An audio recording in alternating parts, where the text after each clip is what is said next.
Okay, welcome everyone and good evening. Thank you very much for joining us for this special collaborative program hosted by Barrington Public Library, Brownell Library, Tiverton Public Library, Rogers Free Library, and George Hale Free Library. Pardon me, I'm back. My name is Peyton Warnock, and I run adult programming and outreach in Bristol. So we're very excited to see you all tonight, and we're very honored to be joined by an outstanding panel of experts whose backgrounds span everything from computer science to education and public policy, and ethics to workforce development. So tonight's discussion is a first opportunity to explore AI from a variety of perspectives, not only how it works, but also the opportunities, challenges, and ethical questions it kind of presents for all of our communities. So together, they'll help us start to better understand this rapidly evolving technology and what it means for all of us. Before we begin, I'd like to take a moment to explain how tonight's Zoom webinar will work. So to help keep conversation flowing and to allow our panelists to respond thoughtfully, we've gathered questions from the community ahead of time.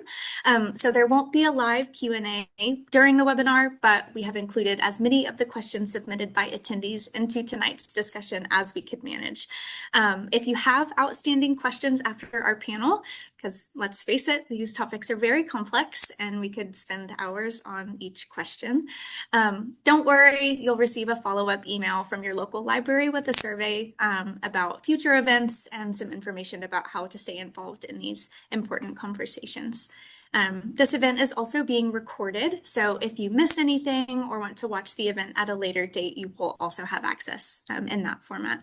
So I'm going to begin by inviting each panelist to introduce themselves and share just a bit about their background and specific areas of expertise in artificial intelligence before we move into our discussion. So thank you very much for being here, and we'll go ahead and get started. For the sake of our panelists, I'm going to ask that we have Reverend Knisely, Dr. Peckham, and Dr. Mutsamiri, and then Dr. Henry to introduce themselves. Thank you. I remember that you asked me to go first. I'm Bishop Nicholas Knisely. I'm the Episcopal Bishop of Rhode Island. I lead all 55 Episcopal churches across the state. I'm a physicist by training and have taught at the university level a number of times. I'm the lead bishop for science in the Episcopal Church and the liaison to the Anglican Communion Science Commission.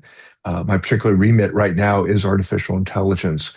I've been working on sort of theoretical underpinnings, but I'm also very interested in the moral and ethical questions, as you'd expect. And we are working within the church worldwide on dealing with the moral questions about personhood and tool use and agency and all that it might mean to change what it is to be a human. Wonderful. Thank you very much. We'll have Joan, if you don't mind going. Sure. I'm Joan Peckham. I'm Professor Emerita of Computer Science from the University of Rhode Island. I've been retired for 6 years, but I'm still working part-time for the Institute for Artificial Intelligence and Computational Research. My areas of expertise include data, which is very important for AI, as you will hear.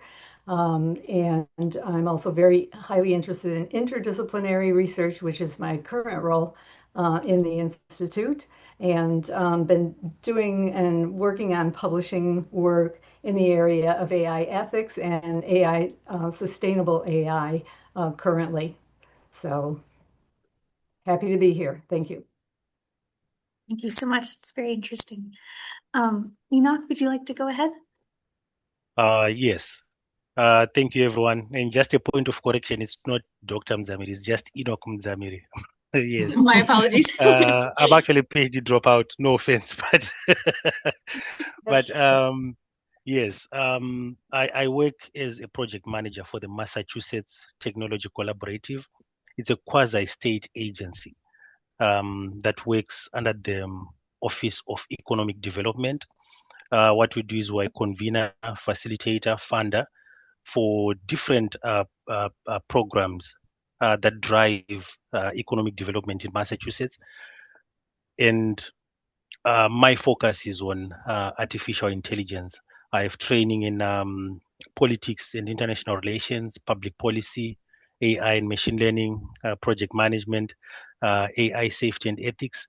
And I'm really involved in statewide deployment of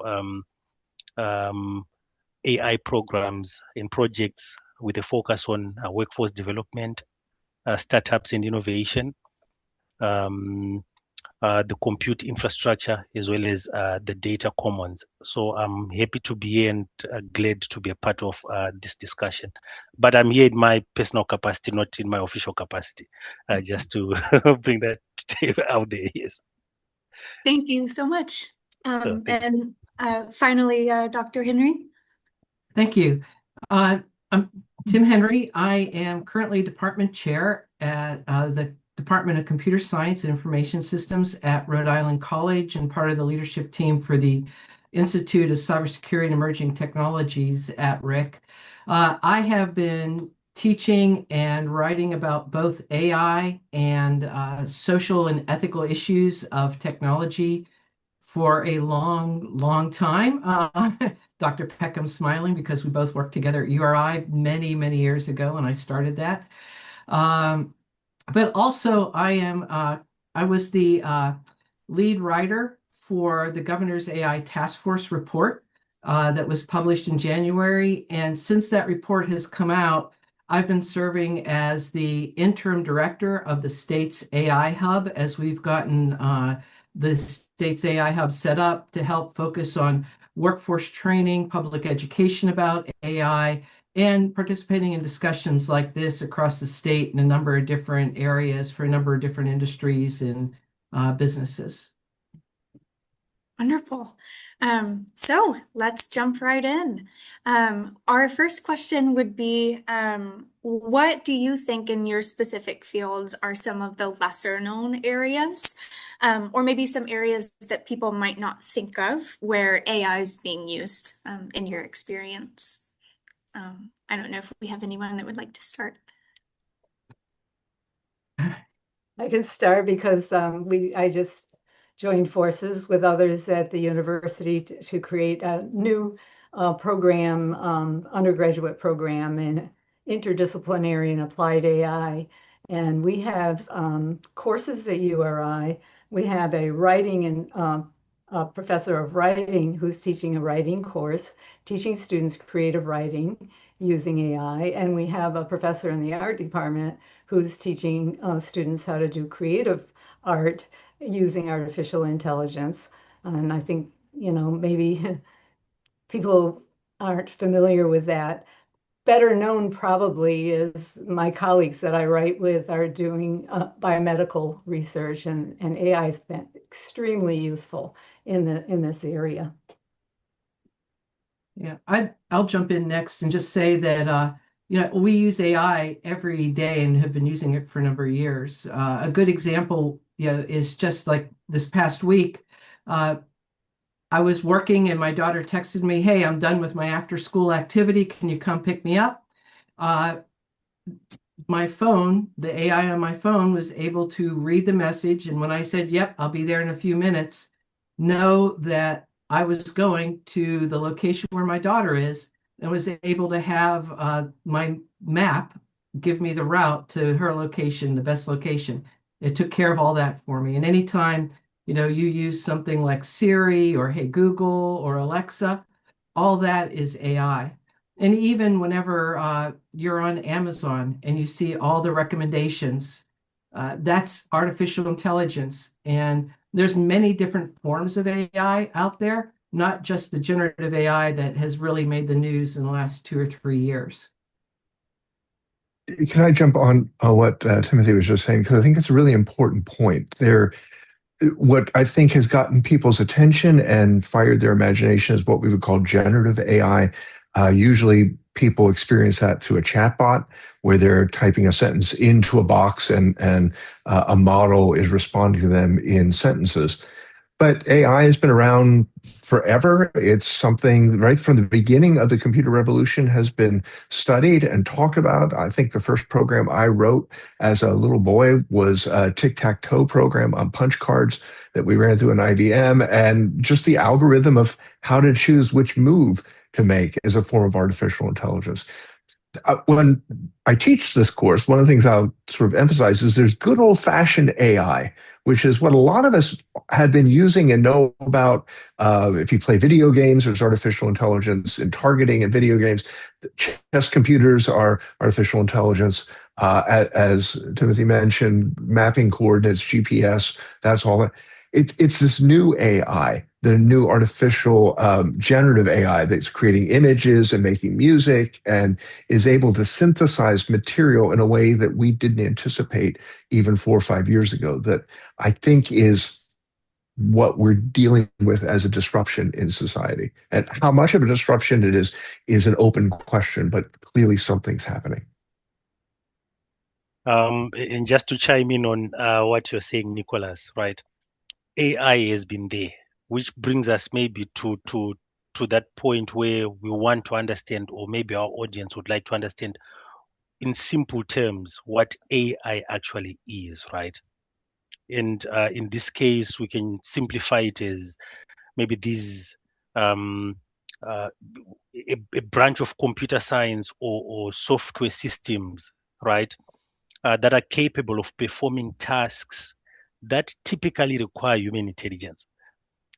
You mentioned programming when you did the tic-tac-toe. I remember that example. That's probably the first the first programming exercise, right?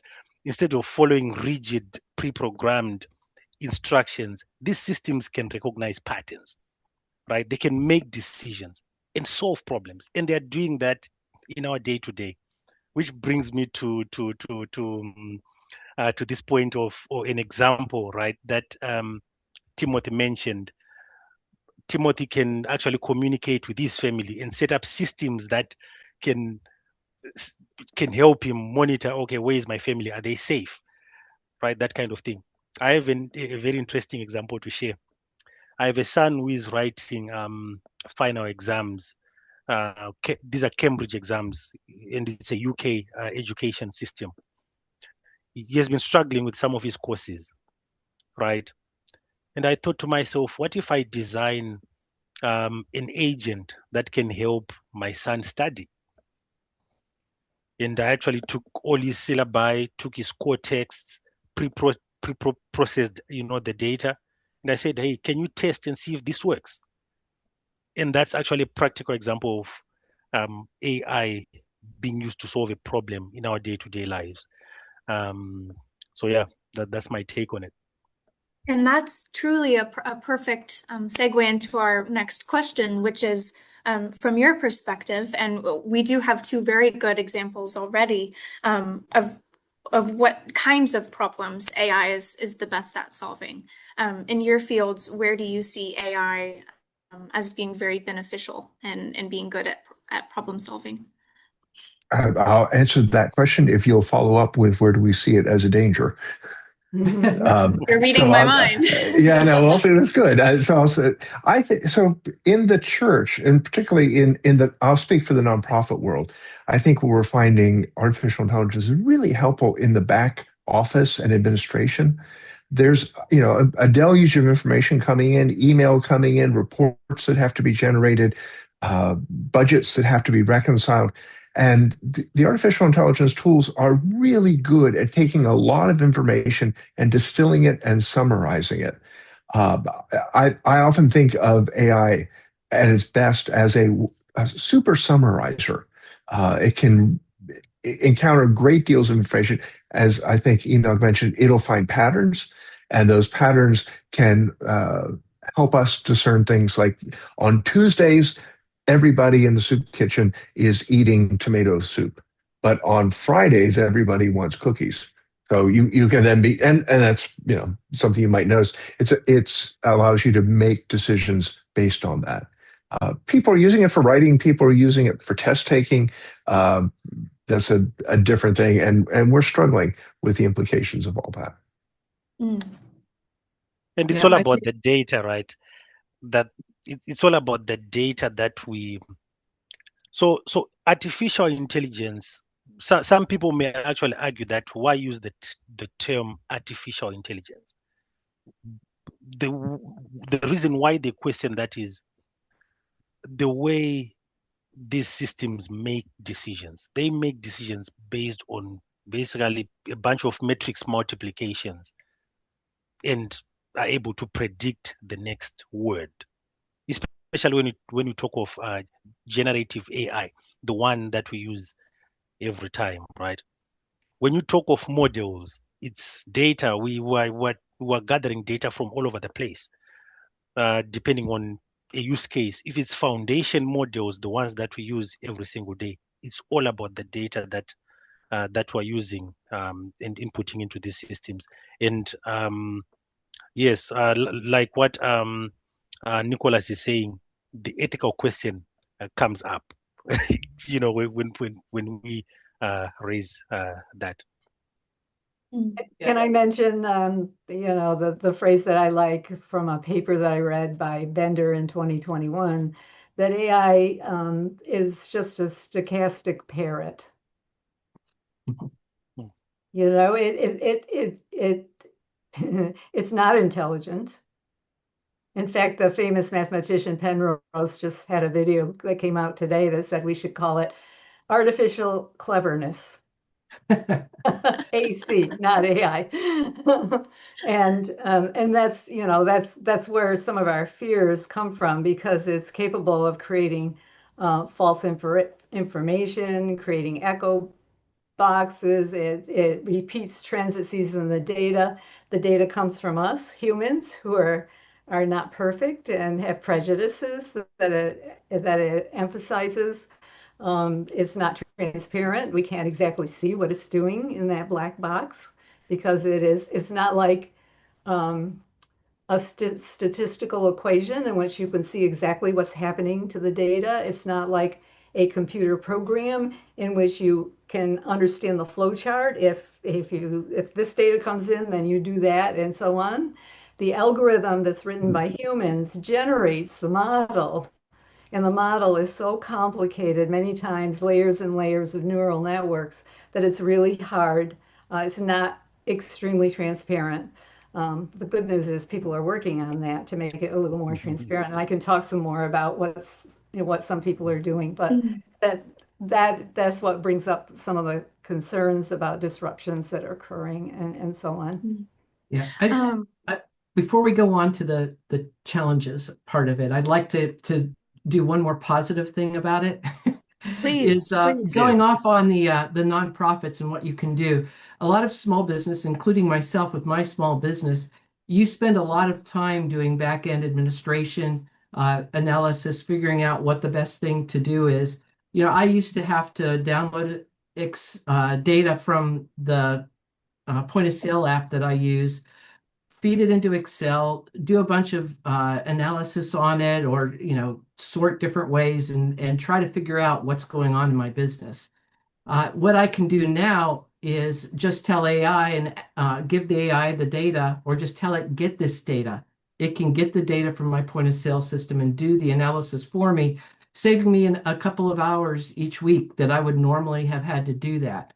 And in the old days, someone like me, a techie, would have had to write a script to do that. But now you can just communicate like you would an intern and say, hey, intern, do this for me. And you need to check it a few times to make sure the intern is doing the right work, but it can do that for you.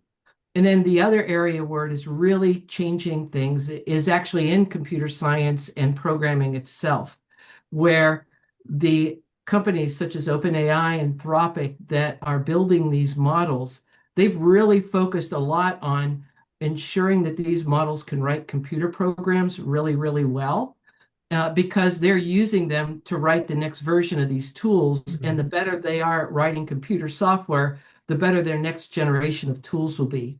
Where that's had an impact on us is that our employers around Rhode Island are not looking for computer programmers as graduates. What they're looking for is software engineers who can manage several AI agents that are doing the programming. And so we're having to adapt, and across higher education, we're adapting to the new requirements for college graduates, and figuring out, okay, how do we integrate AI into our classroom and prepare our students for a workforce that's expecting them to know how to use AI to be productive.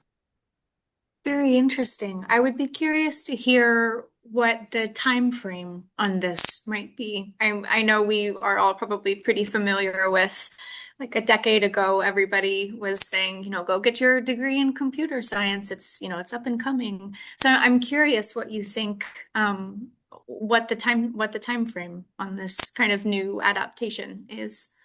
It's Yeah. happening as we speak. And in fact, it even happened before the AI boom. I was Yeah, I was going to say maybe 2 years ago.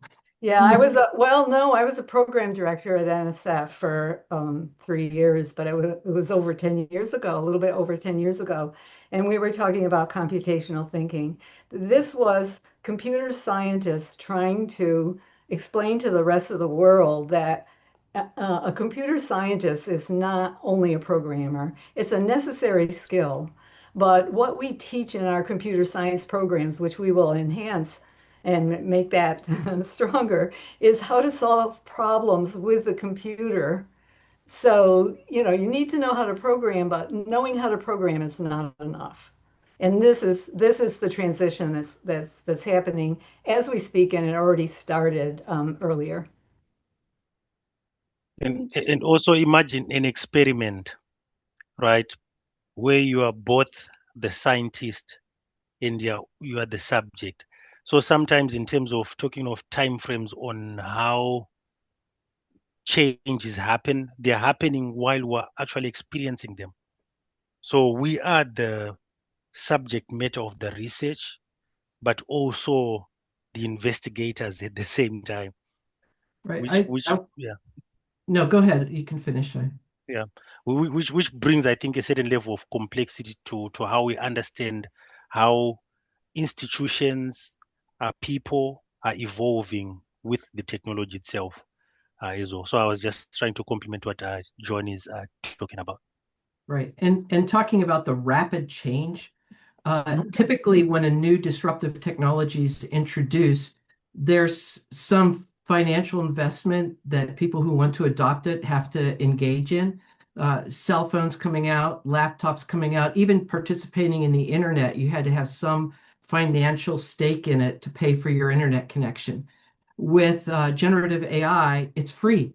And so the adaptation across every industry was so much faster that we're kind of suffering from whiplash and trying to figure out where do we go next. And just like Enoch said, we're the experiment right now. There's no time to adjust and adapt. We've got to do it now.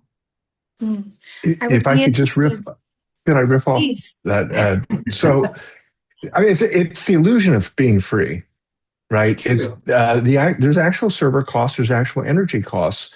The big frontier models are basically giving away or charging significantly discounted rates for people to use their servers in the hopes that they would be able to corner the market, or they would be able to generate enough speculative financial support that they'd be able to push their rivals out. This is a big question right now, because it may be that their rush to sort of invent the next cell phone or be the next iPhone designer may not turn out. And you'll hear people talking about the AI bubble bursting, or the market being overly enthusiastic. We're not sure. It will be more and more free in absolute terms as the computational costs get pushed to the edge of the network. You can do amazing things now on your own cell phone. I have a great demonstration where I do a lot of really good work on a small personal computer that makes it much less expensive. But there's still some question about that. And one last thing, the rate of change. So there's a really important debate going on about this technology. Normal technologies, and this idea of a normal technology is disruptive. It changes society. It changes the way we work. It changes how we live. And it has a period of time that allows society and individuals to adapt to it, a century or a decade or 2 decades, whether it's the printing press, the telegraph, the car, air flight, whatever those technologies may be. There are people who think that the rise of generative artificial intelligence and the rapid rate at which it is developing new capacity could be a singular moment in history. People talk about that as the singularity, or they'll talk about it as the takeoff point. I say to students when I talk about this, 3 weeks of the month, I believe it's a normal technology. And 1 week of the month, I worry that it's not. And I've not decided. And it's a big debate. And when someone tells me they know for sure, I get very skeptical. Yeah, I am. And I'm curious too. I know a lot, and especially a lot of our patrons are very concerned about the environmental factors associated with AI. So I'd be curious to hear about what concerns, environmental or otherwise, you might be experiencing about AI in your fields. Joan, if you might like to get us rolling. Yeah, this is something I've been thinking about, as all of us have. So yes, AI uses an incredible amount of energy, and you see all the data farms being built, and the electric bills going up for all the rest of us because this is so expensive. You worry about the quality of the water and the air that's used in doing these computations. But we need to think about this and know that there are some things that are being done. I don't know, Anna, if you're connected to the Massachusetts Green High Performance Computing Center. We are at URI. 90% of the energy used in that high performance computing center is generated by green means. Okay, so there are people doing that in the northern part of the central part of the Midwest. Farmers are installing data farms on their lands, and there was concern about displacing, their ability to raise food and so on. But coming out of Canada are strategies that these farmers are using in order to grow crops and raise animals around and underneath these solar farms. So the farmers are able to capture the energy to farm, they can sell the excess, and they can continue to produce food and things for all of us. I'm interested in sustainable AI, which is there's an international group who thinks about this, the implications of AI, not only for our physical environment, which we need to pay attention to and make sure that, we don't despoil the planet in ways that doesn't make it livable for us. But also, technology has an impact on our social systems and our own personal lives, our political systems, and our financial systems, and so on. So we really need to think about the disruptions that are already occurring and might occur in the future, and think about how we might address these things. And all of us can give really good examples of some, problems. I'm retired, so I have lots of elderly friends who are making financial, voting, uh, medical decisions by just going online and typing in and getting an answer without doing the thing that all of us should be doing, and that is consulting with an expert to see, does this make sense? Or asking the AI, what is the information that you used? What are your references? And then checking them to see if they're reliable references.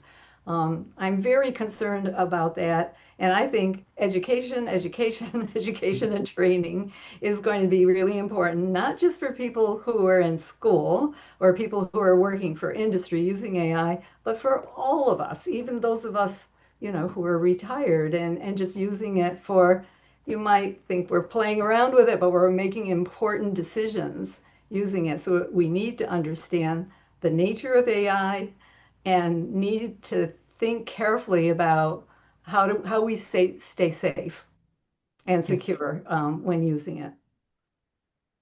I'd like to specifically address the water and electric usage. I recently had to do a presentation for Rhode Island Commerce and did a lot of research into what the actual numbers state. So first of all, for electrical use, data centers nationally, it has been growing linearly since the mid 1990s. Yes, it's a slope like this.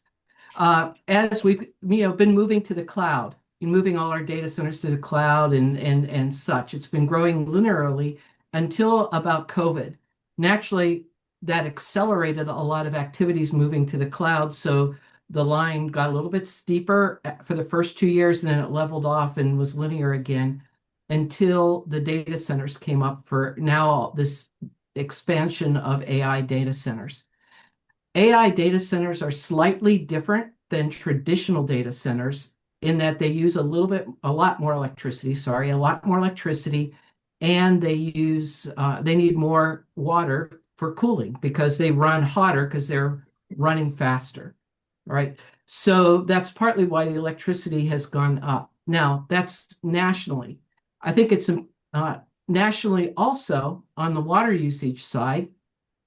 AI data centers use almost nothing compared to mining, household leaks, golf courses. Golf courses use literally like 1,000 times more water than all the AI data centers put together, right?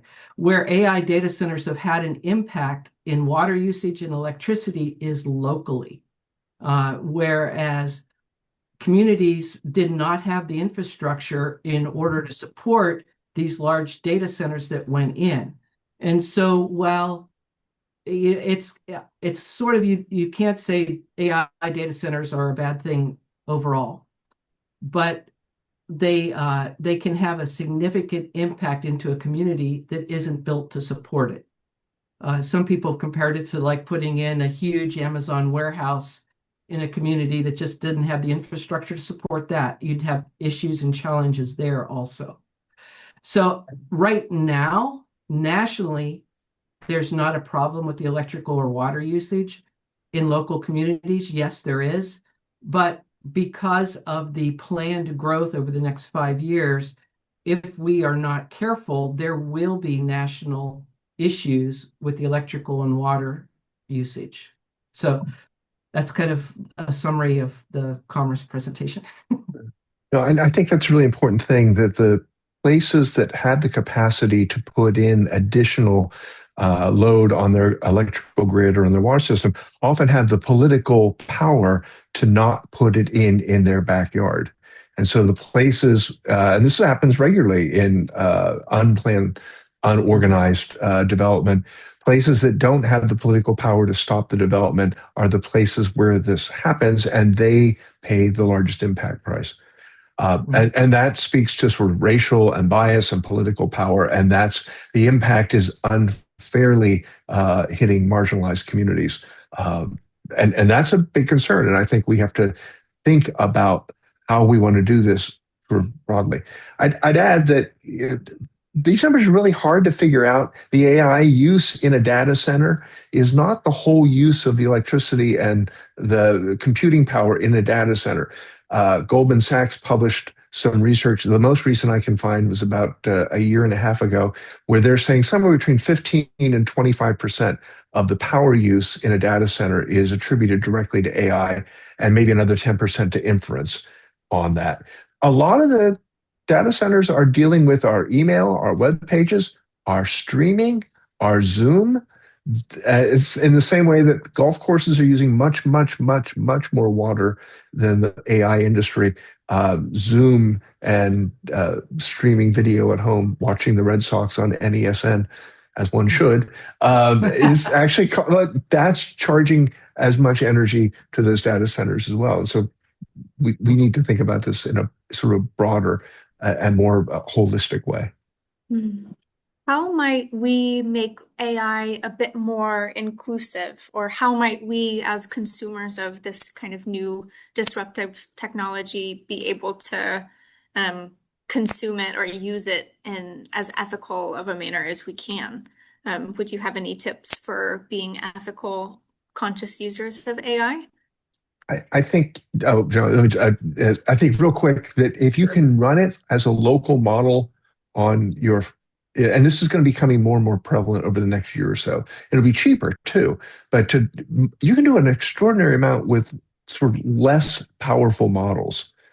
And they're easier energy wise, they are cheaper, and they are much gentler on the environment. And I think just thinking it's cool to use the front model, but you don't need all that power.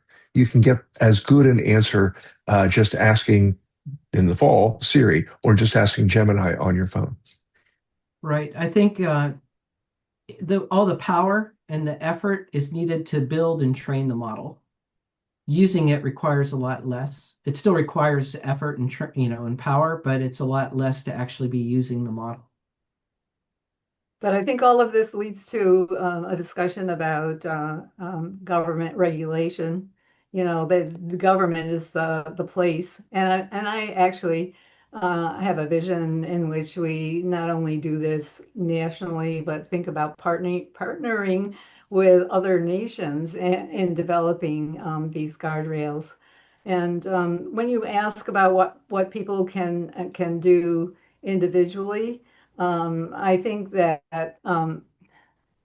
we have to be very careful about how we interpret the results of AI. I see it as a power tool that can be very helpful, but I grew up on a farm, and power tools also maim.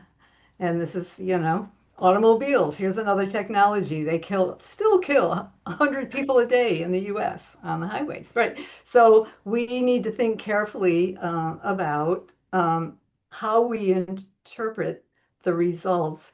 Ask, well, first of all, there's no one AI that's best for everything, right? So you have to read and ask the experts or the people who are producing it and demand that they tell you, what was this product trained on? What was the nature of the data?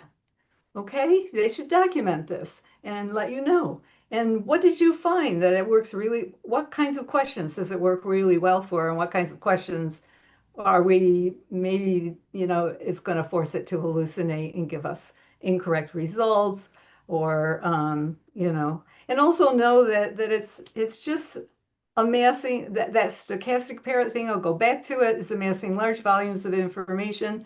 It's taking the most probable answer.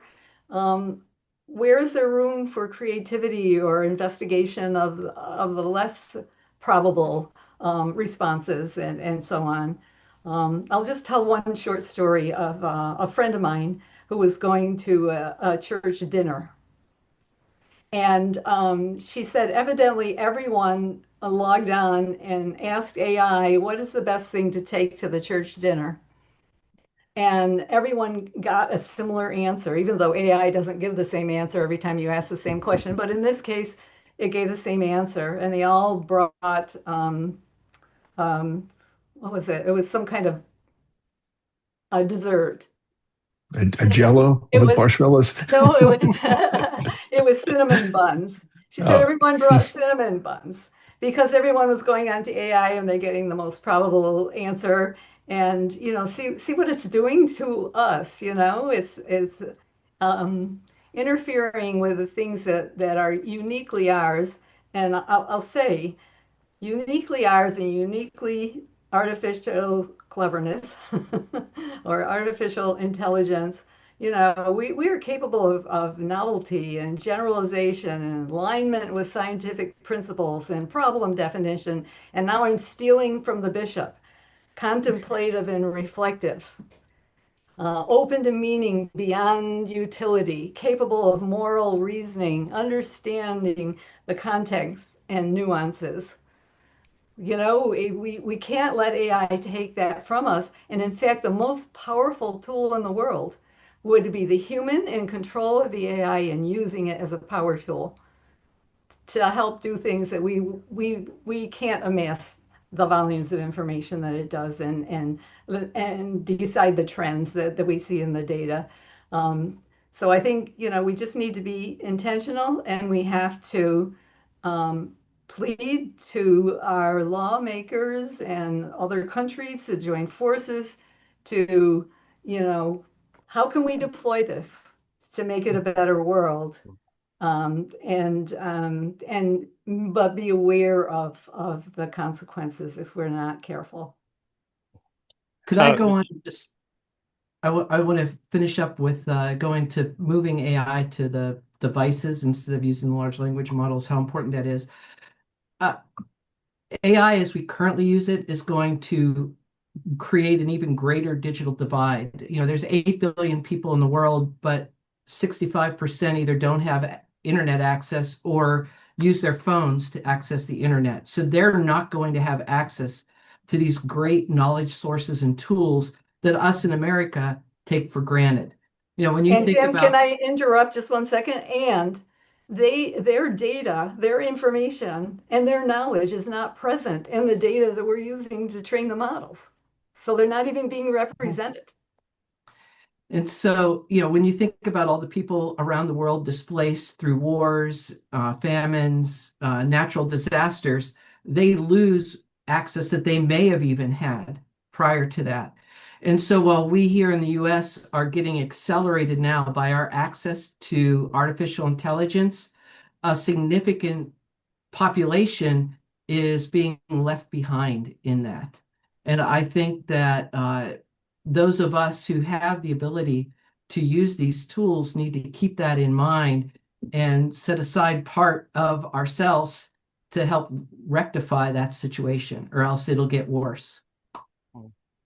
I would like to respond to those two things, right? One on access and the other one on what can be done.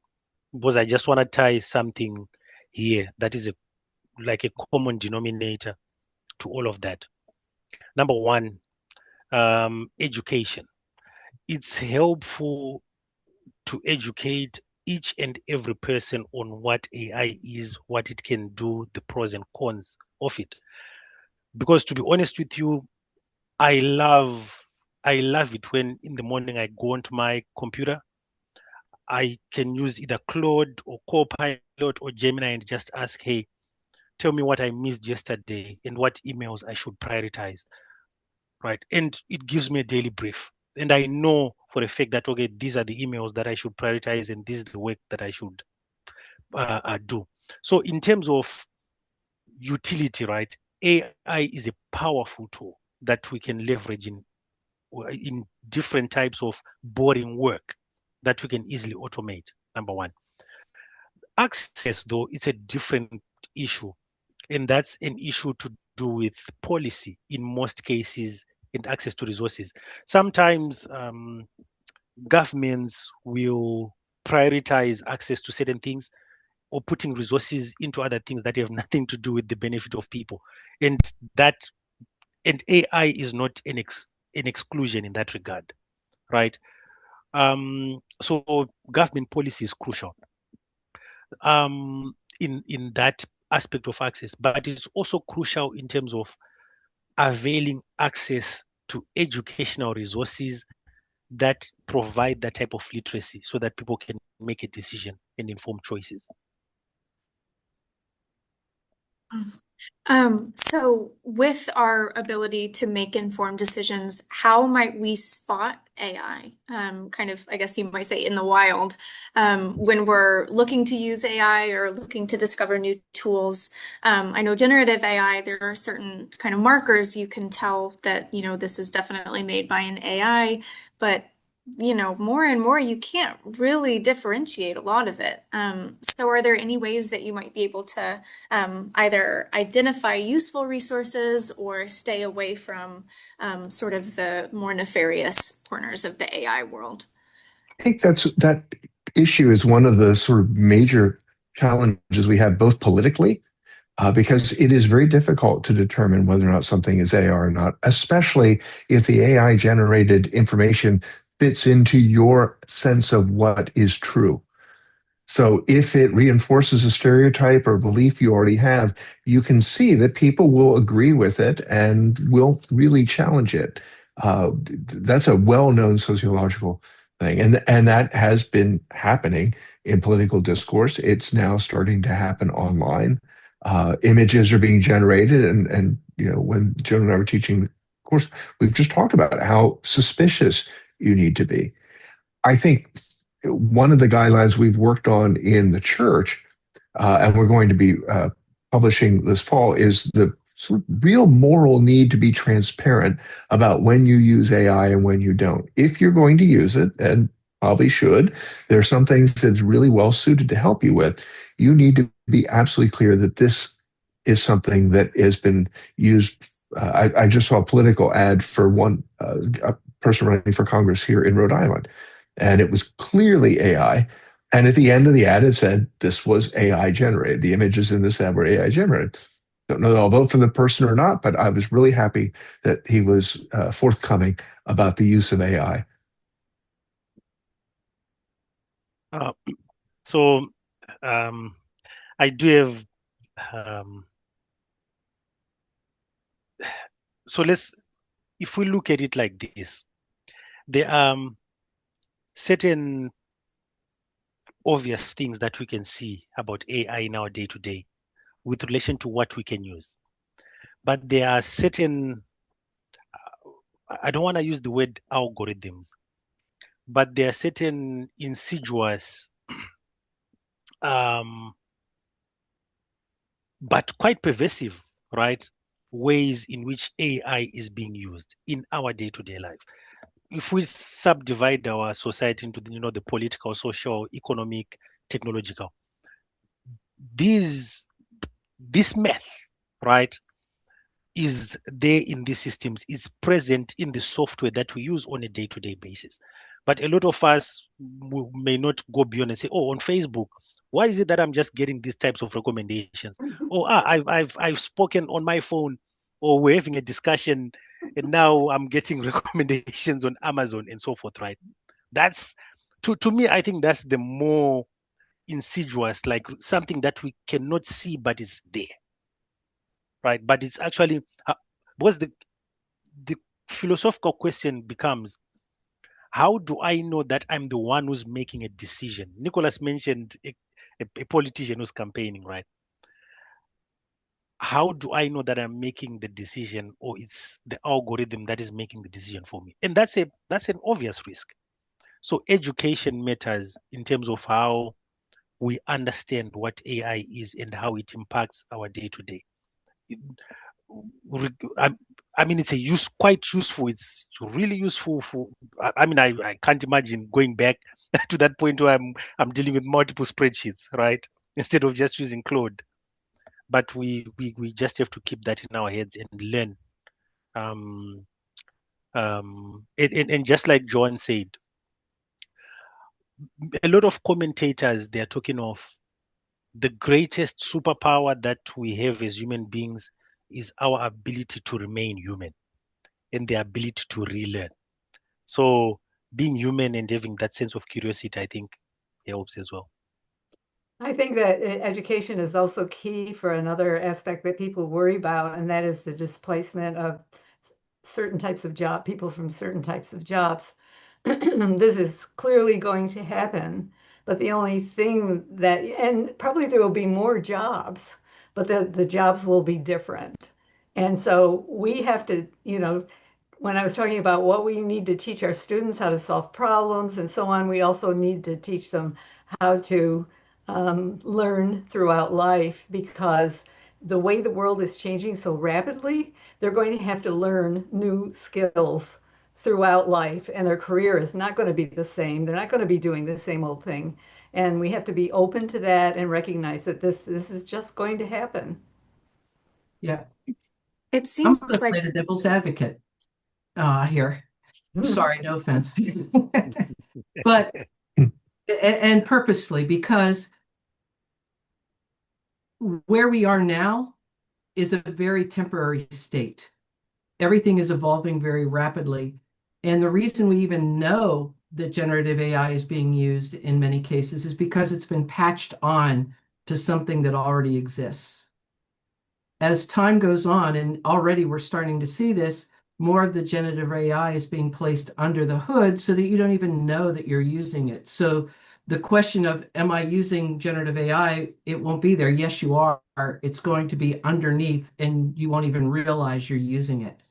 In that case, the idea of trust and who's making the decision, you're basing your use on your trust of whoever writes the software or whoever produces the device that you're using. And so whereas I can trust people I work with because I know them, I know what their credentials are, and I know what their education is, we need to start to apply standards like that to transparency and understanding and trusting the general software we're using. So because we're not going to be able to identify whether AI was part of this. And there are the disinformation and the solution and that information is a whole another challenge. I mean, people have been using Photoshop to fake images for years. Now that it's just easier to fake images, so more people are doing it. The basic goal is we need to change human nature, but that Right. we've been trying that for thousands of years. That's- We would Well, live in I- success. well, yes, and that's the problem. And I think that we are predisposed to accept as valid data that supports our pre-existing ideas. Yes. So exactly what you're saying, Timothy, we can, it's going to be harder and harder for us to discriminate what is AI.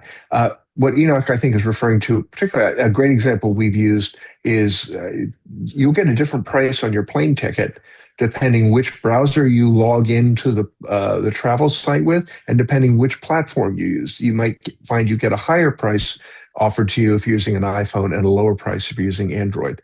Or from where you are. And that's a pattern that AI can use to extract value from it. And you can argue that it's also making people without resources able to afford things.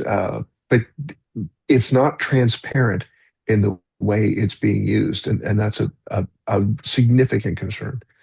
We have a demonstration that I did with a class. I had downloaded a small Chinese model and asked it a question about Tiananmen Square. And the model simply refused to answer, saying, that's an unpleasant political topic. Let's talk about something happier. And I asked the same question of an American distilled model, and I got a very fulsome answer with all that. You know, the bias that's built into the models you're using and the sources that you're using, and then the system prompts and the system engineering behind just the actual statistical model they're using is not always clear to us. And I think you need to I plead with you, be skeptical. Skepticism is a really important thing, especially as we're going to be more and more awash in information that is biased and manipulated. Throughout the evening, it seems that all of you have sort of touched on the thread that it's important to be educated on AI and where it is and how it's functioning in our society. And I also know that many of you are working in the education sphere and working to kind of bolster already happening programs in AI. I'd be interested, just as we kind of wrap up for the evening, to hear a bit more about those educational endeavors and how you're planning these AI programs. What are you prioritizing? How are you teaching them? What are some of your approaches? So I'll go quickly because we've got a real quick answer. We have assembled a group of theologians worldwide. There's a number of them are American, but we have people from all around the world, and we're asking them to write papers talking about what Joan referred to some of the work we're doing. What is it to be human in an age of algorithms? What do we want to prioritize and treasure in humanity? And I think we're going to have to think that question through, and it's something that's urgent and is going to require the very best minds we have in the world.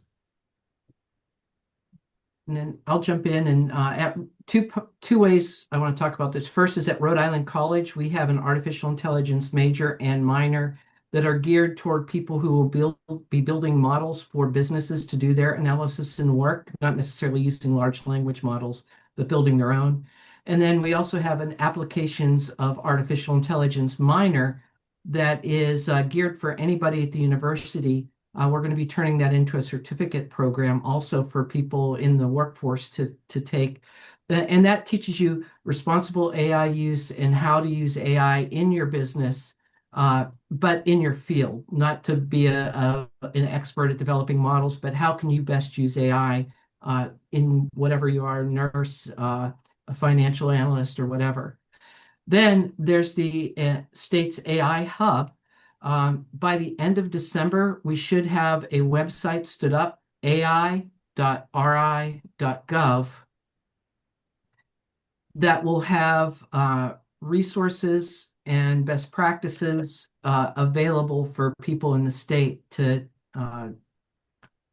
view, download, go through, and such. We're working on all that right now to get that available for the state so that people can get a basic level of AI literacy, whoever you happen to be. So at URI, we have a track in the computer science program for people who are creating the algorithms and tuning the models and training the systems. And our interdisciplinary degrees coming out of the College of Business, but we are training students to solve not just business problems, but problems in all disciplines. So we have participation from people in the social sciences and the humanities and molecular biology and health and all of the disciplines, training the students when they go out to work to use AI safely, securely, and appropriately. And Nicholas, you have some places where you do reading. You read about AI. Do you want to mention any of those? I want to make sure Enoch gets his piece in, and then I'll throw in my advertisements. Sure. Yes. So from a public policy perspective, I'll draw from the example of the work that we're doing in Massachusetts. Even though I'm a resident of Warren, Rhode Island, we have different partnerships that were formed with private companies to provide free training for all residents within the state. And that's a model that I think, Timothy, if you want to have an extensive conversation about that, we can have a separate discussion on it, and I can link you up to stakeholders that can actually help out with that. And this is a model that has been applied to different states. Oklahoma, Virginia, they've done the same. So we do have partnerships with Anthropic, Microsoft, Google to provide free AI training for residents. Yes. We might be interested in URI in that as well. Right. I've already been talking to Sabrina and Gay. Cool. Nice. That's pretty cool. I like that. Okay. Wonderful. What a small world. Yeah. I would love to hear Rhode Island. Well, there you go. I would love to hear, as Joan recommended, maybe any resources, kind of as a parting final word, any resources you might recommend for our attendees that might be interested in learning more about AI. So I was saying that two of the best journalism tools I've found are Ars Technica. ArsTechnica.com. It's a website. They focus on technology reporting, and they very good journalists. The Verge with Nilay Patel has excellent up-to-date stuff. And the podcast that I recommend in class is a podcast called Hard Fork. They're right at the cutting edge. They're funny, but they have a good sense of what they're journalists. They're New York Times journalists, and they have a really good sense of the issues that we ought to be paying attention to. And I found that to be a great early warning system. I'm sorry. You really are a techie at heart. This is a later addition to my life. But also, I mean, publicly available resources, right?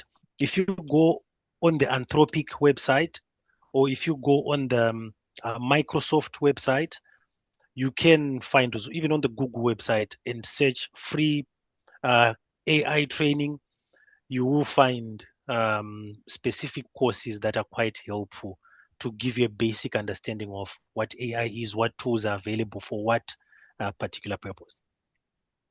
The resource I was recommending more about policy and developments in the field. Enoch's right. If you want to learn how to use it, there's some extraordinary, Anthropic especially, has just incredibly useful tools on it. Well, thank you all very much again for such a wonderful evening. This is certainly not the last that we will be discussing these issues, and I hope that we'll be able to see you all again. Thank you again for spending a little bit of time with us this evening. I think it was a really great discussion. And as I mentioned at the beginning of the hour, if you missed anything or you want to go back and watch, don't worry, we'll be sending out links to the recording and ways to stay involved in these discussions. So be ready for that from your local library. And with that, I'll wish you all a good evening and thank you all very much again for your time. Thank you. Thank It was you. great. Thank you. It's a pleasure.